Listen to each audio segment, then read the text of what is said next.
Let's go to the UN Assembly. I do believe that Antonio Guterres is currently addressing the Assembly. Let's take you live there now. Debate. This, in itself, is totally unacceptable. All nuclear-armed states should recommit to the non-use and total elimination of nuclear weapons. I am also deeply concerned by reports of plans to organize so-called referenda in areas of Ukraine that are not currently under government control. Any annexation of a state's territory by another state resulting from a threat or use of force is a violation of the UN Charter and of international law. Madam President, thousands of Ukrainian civilians, including hundreds of children, have been killed or injured, mostly by Russian bombardment of urban areas. Every day, an average of 5 children are killed or injured. Almost every child in Ukraine has been scarred by the nightmare of war, from violence to family separation. Some 14 million people have been forced to flee, the majority of them women and children.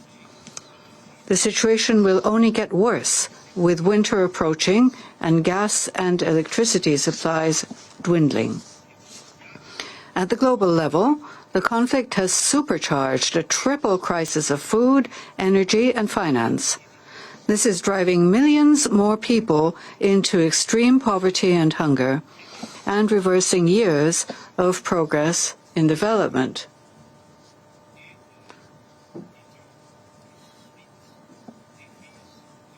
And it follows the COVID crisis and the greater impact of the climate crisis. The most vulnerable are suffering most in developing countries, which are having countries already grappling with recovery from the COVID-19 pandemic and battered by the climate crisis. The most vulnerable are suffering the most. The United Nations is working to maximize every opportunity to alleviate suffering, including through my visits to Ukraine, the Russian Federation and the region, and my direct engagement with President Zelensky and President Putin. Together with our humanitarian partners on the ground, we have provided aid to nearly 13 million people in need. It is essential that humanitarian workers have safe and unhindered access to all those requiring assistance, wherever they may be. Madam President, the Office of the High Commissioner for Human Rights has been documenting the unacceptable impact of this war on human rights. The reports are a catalogue of cruelty, summary execution, sexual violence, torture and other inhumane and degrading treatment against civilians and prisoners of war. The latest accounts of burial sites in Izium are extremely disturbing. All these allegations must be thoroughly investigated to ensure accountability. Perpetrators must be held to account in fair and independent judicial proceedings, and victims and their families have a right to justice, remedy and reparation. Ending impunity for international crimes is fundamental. In all this, the International Criminal Court plays an important role to ensure effective accountability. The prosecutor of the court has opened an investigation into the situation in Ukraine. Full cooperation with the court by all parties is essential. Madam President, the fact-finding mission I established following the tragic incident at the detention facility in Olenivka on 29 of July is ready to deploy as soon as all necessary assurances are received. The missions must have safe, secure and unfettered access to all relevant places and people and to all relevant evidence without any limitation, impediment or interference. Madam President, the situation at the site of Zaporizhzhia nuclear power plant, located in the middle of a war zone, remains a cause of grave concern. The International Atomic Energy Agency is consulting with all parties involved on measures to ensure the safety of the plant and surrounding areas. I thank IAEA for its work Its continued presence at the plant is an important deterrent. All attacks on nuclear facilities must end, and the purely civilian nature of such plants must be re-established. Any damage to nuclear infrastructure, whether deliberate or not, could have terrible consequences for people around the plant and far beyond. The world cannot afford a nuclear catastrophe. Madam President, yesterday's news that more than 250 prisoners of war were exchanged between Ukraine and the Russian Federation was a welcome development. I commend the efforts of both parties and hope that they will build on these with further exchanges aiming at an all-for-all formula. And I thank the governments of Turkey and Saudi Arabia for their role in securing this agreement. In July, also with the support of the government of Turkey, a landmark deal was reached enabling the resumption of food and fertilizer exports from 3 of Ukraine's Black Sea ports. More than 4.3 million metric tons of food have since been moved, bound for 29 countries across 3 continents. This includes 3 vessels chartered by the World Food Programme to transport desperately needed food supplies for the people of Afghanistan, the Horn of Africa and Yemen. A 4th left Istanbul today and the 5th is on the way. Since the signing of the Black Sea Grain Initiative, global food prices have dropped sharply, although they are still almost 8% higher than a year ago. It is vital that these food shipments continue and increase so commodity markets further stabilize. The United Nations also signed a memorandum of understanding with the Russian Federation on the full access of Russian food and fertilizer products, including ammonia, to global markets. We are doing everything possible to facilitate these and to ease the serious fertilizer market crunch that is already affecting farming in West Africa and elsewhere. If the fertilizer market is not stabilized, next year could bring a food supply crisis. Simply put, the world may run out of food. It's essential that all states remove every remaining obstacle to the export of Russian fertilizers immediately. We need to get them to farmers at a reasonable cost and onto fields as soon as possible. Another major concern is the impact of high gas prices on the production of nitrogen fertilizers, and these must also be addressed without delay.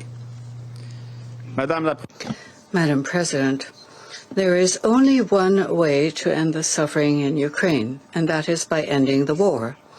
I will continue to spare no effort for peace in line with international law and the Charter of the United Nations.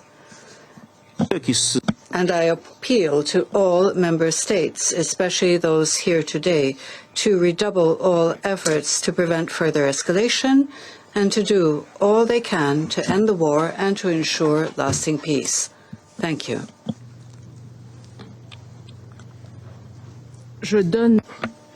I now give the floor to Mr. Karim Khan. Madam President, Excellencies, Mr. Secretary General, it's a great privilege to have the opportunity to say a few words to this august Council. This is a moment where we must collectively demonstrate by action, not words, that the law has meaning. It is critical that the law is seen to be on the front line, protecting those most at need. As we speak, in Ukraine and in many other parts of the world, the most vulnerable that deserve our attention, children, women and men, suffer in agony and insecurity, and the law is looked to for real meaning and for accountability. But this potential that I am convinced is latent in the law can only work by collective action. It requires determined focus by my office, by the court, but also by all of you. We must demonstrate in every location where violations are alleged and that the court has jurisdiction that in any conflict there are responsibilities. Anybody who picks up a gun, anybody who fires a missile must realize that the law is alive and not in slumber, and that accountability is absolutely essential. That requires determined action. It requires us to renew our pledge from Nuremberg that there's no statute of limitation for war crimes and to march forward together.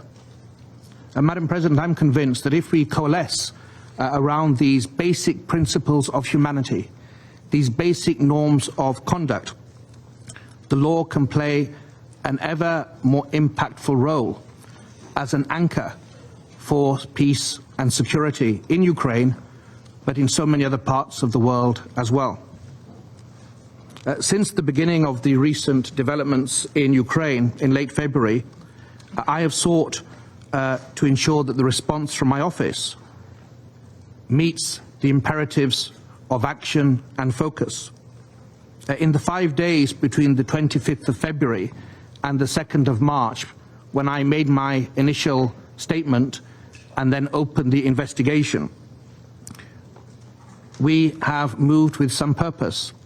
And the fact that 43 state parties to the Rome Statute, 1/3 of the Assembly in total, referred the matter to the court, signifies not only the crisis and the concern that is expressed, but also, I believe, an understanding that the law has an important role to play.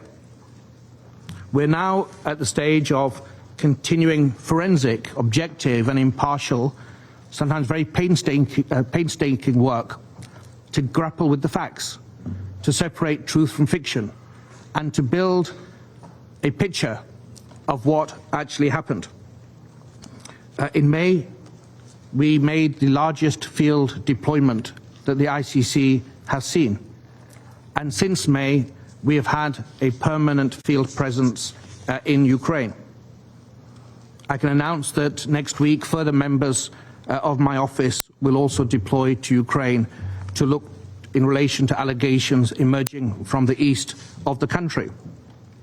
And building partnerships, embracing innovation takes many forms. New engagements with states, with international organizations, and indeed with the private sector.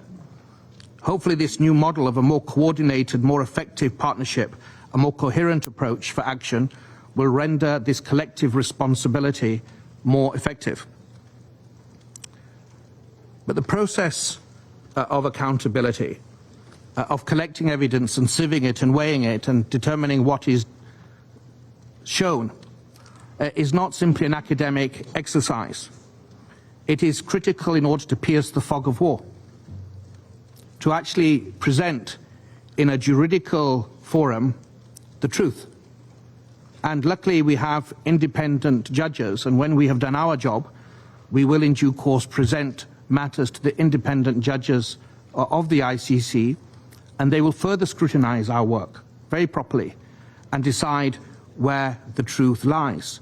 And this exercise is essential if we're to have confidence in the rules-based system. This function, and this alone, is the focus of my office. It's not a tool of politics. It's not driven by any other agenda than our obligations that are eloquently espoused in the Rome Statute and are underpinned with great eloquence in the Charter of the United Nations that created this august body that I have the privilege to sit in today. Through this work, a picture will emerge. And the picture that I've seen so far is troubling indeed. I have been to Ukraine 3 times, and one has seen a variety of destruction, of suffering and harm that fortifies my determination and my previous finding that there are reasonable grounds to believe that crimes within the jurisdiction of the court have been committed. And if I may, Madam President, be quite direct, when I went to Bushehr and went behind St. Andrew's Church, the bodies I saw were not fake. When I walked the streets of Borodianka, the destruction that I saw of buildings and schools was all too real. And when I left Kharkiv, the bombs I heard land gave a very somber insight and a very small insight into the awful reality that is faced by many of our brothers and sisters and children that are in a war zone. I am deeply concerned regarding the allegations and the information we are seeing regarding what appeared to be reasonable grounds to believe intentional targeting of civilian objects, and also the transfer of populations from Ukraine outside, particularly children. These are priorities that we are focusing on. But our task collectively is to ensure that those responsible for any crimes that may have been committed, for any decisions that judges of the ICC may make, realize today, in real time, that they are masters of their own destiny. They have the choice and indeed the ambiguous responsibilities to act proportionately, to honour the principle of distinction, and to take all means necessary to make sure civilians and civilian objects are not targeted. Justice, as I've said, is not political. It is a vindication of the fundamental rights of all members of humanity. And it's a demonstration of promises that underpin the Charter and the Rome Statute. And in my view, the echoes of Nuremberg should be heard today. The failure to uphold the promises of Nuremberg that we have seen over the last many decades should act as a reproach on all of us. But leaders, not to despair or to despondency, but act as a catalyst for further action, to re-galvanize us as a council, as international organizations, and as humanity, to finally, for goodness sake, to come of age and plant more firmly the flag of legality on the international landscape. So today all I can do is recommit to my obligations and my oath as prosecutor of the ICC to do everything I can to engage with all international partner states, the United Nations, other international organizations, to investigate cases within our jurisdiction in Ukraine and beyond. The responsibilities that I hold and the much more powerful, much more relevant and much wider responsibilities that you hold demand no less than we meet the challenges of today. We must demonstrate the resolve and the determination and the principle in order not to disappoint and fail those that are in most need of the law as we speak. Thank you so much.